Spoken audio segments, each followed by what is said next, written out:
नमस्कार, मैं जून Massey, India look news में आपका स्वागत है। आप देखते हैं कि हमारी जो सेना है, खास करके हमारे दिल के अंदर रहते हैं और उनकी वजह से हम लोग सुकून की नींद जरूर सोते हैं। रात को सुबह उठ के हम लोग जरूर बोलते हैं, अरे भाई हमें तो बहुत अच्छी नींद आए।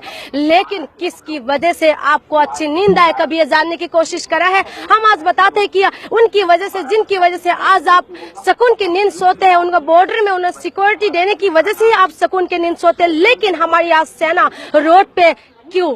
ये एक बहुत बड़ी क्वेश्चन है। जंतर मंतर पे कल से ये लोग प्रोटेस्ट में है। इनका कहना यही है कि हमारी मांगे सुन लिया जाए। हम लोग बातचीत करेंगे general secretary VT Narayan ji से। Assam rifle ex serviceman welfare association की तरफ से है जनरल सेक्रेटरी जी से। सर, आपको हमारे चैनल पे स्वागत है। सर, आज आप लोगों का डिमांड जो है वो जेन्युइन डिमांड है, नॉर्मल सब लोगों को पता ही है।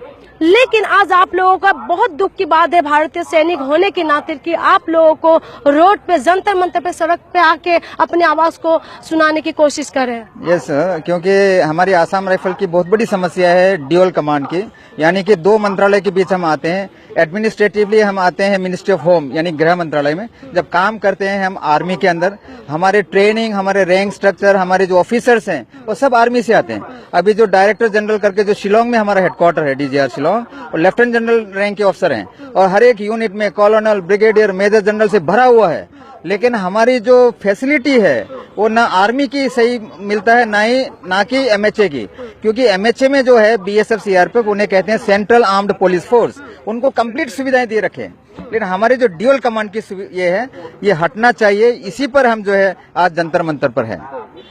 सर, आप अभी तक कहाँ गए हैं और क्या क्या आप लोगों को आश्वासन मिला है? सिर्फ यस, हम जो है एसोसिएशन को स्थापित हुए 4 साल हो चुके हैं। हमारे जो मेंटर एक first DGR lieutenant general Sushil Kumar साहब हैं, और पैटर्न इन चीफ हैं हमारे जो पहले फॉर्मर कमांडेंट 11 आसाम राइफल के थे, मेजर जनरल बीएस कार्निक।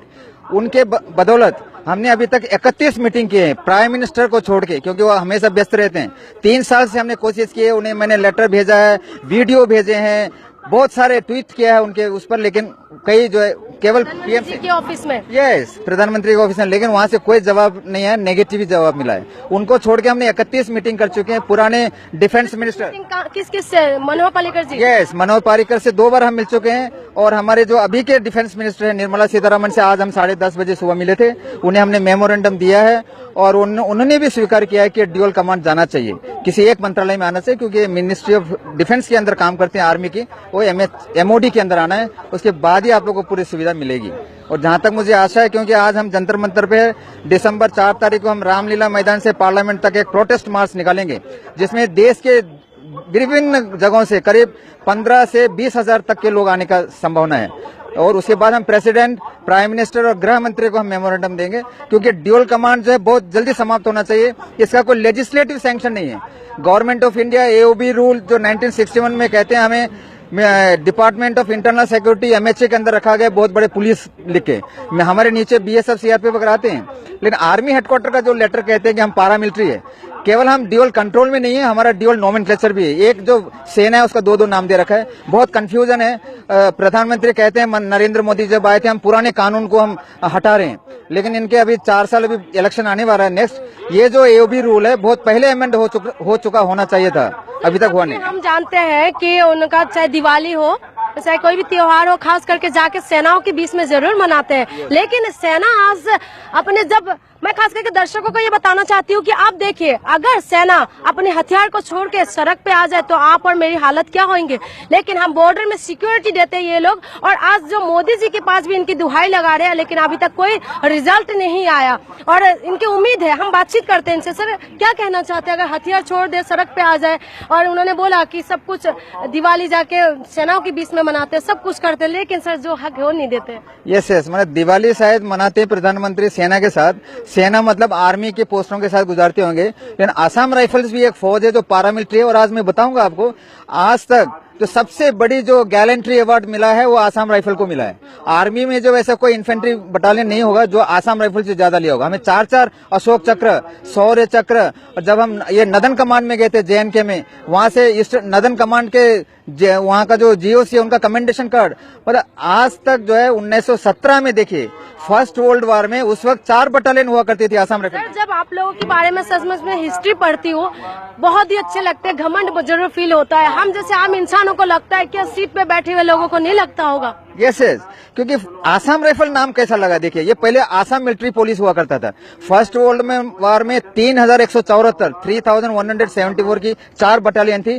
पूरे गोरखा राइफल को रीइंफोर्समेंट करने के लिए यूरोप पहुंच गए, जिसमें से बहुत लोग मारे गए और कई सारे हमें अवार्ड मिले। उसी के चलते in recognition of the performance of Assam rifle the then Assam उस टाइम के जो ब्रिटिश थे हमें आसाम राइफल का नाम दिया गया 1917 में। 100 साल हो गए, देखिए 101 साल हो गए। और 1942, क्योंकि एक किताब हिस्ट्री की है जो sentinels of the north east the Assam rifles, एक मेजर जनरल डी.के. पालित ने लिखा हुआ है, उसमें डेट रखा है 1 जुलाई 1942 से हमारा कंप्लीट ऑपरेशनल कंट्रोल आर्मी में चला गया। 76 साल हो गया, देखिए 76 साल। जबकि हम काम कर रहे हैं, वैसा सुप्रीम कोर्ट ने बता रखा है कि equal pay for equal work, जो हम काम करते हैं उसका तनख्वाह मिलना चाहिए, लेकिन काम हम कर रहे हैं फौज का और हमें रखा हुआ है। बोलते क्या, अभी क्या उम्मीद है आपको? उम्मीद क्या है? उम्मीद, मैं बहुत उम्मीद रखता हूं, क्योंकि हमने दिल्ली हाई कोर्ट में भी केस फाइल कर रखा है। 3 दिसंबर को उसका हियरिंग है।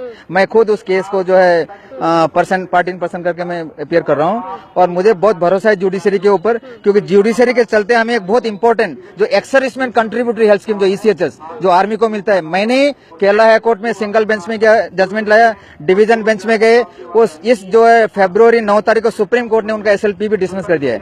RTI के थोड़ा हमने अभी सीतारामन से मिले, वो कहता है कि कैबिनेट में CCS का अप्रूवल के लिए है, वो कैबिनेट कमेटी ऑन सिक्योरिटी जब आएगा हमें अप्रूवल मिलेगा। वो सब हम कोर्ट से ले रहे हैं, क्योंकि जुडिशरी जो है that is the 3rd pillar of Indian democracy. हम उनका ऊपर भी भरोसा में हम चाहते हैं कि मोदी जी और उनके बहुत अच्छे अभी जो डिफेंस मिनिस्टर है, एक नारी है, लेकिन कल हमें मिलना था, आज ऑफिस नहीं था, उन्होंने केवल हमें मिलने के लिए दफ्तर आकर बैठ गए।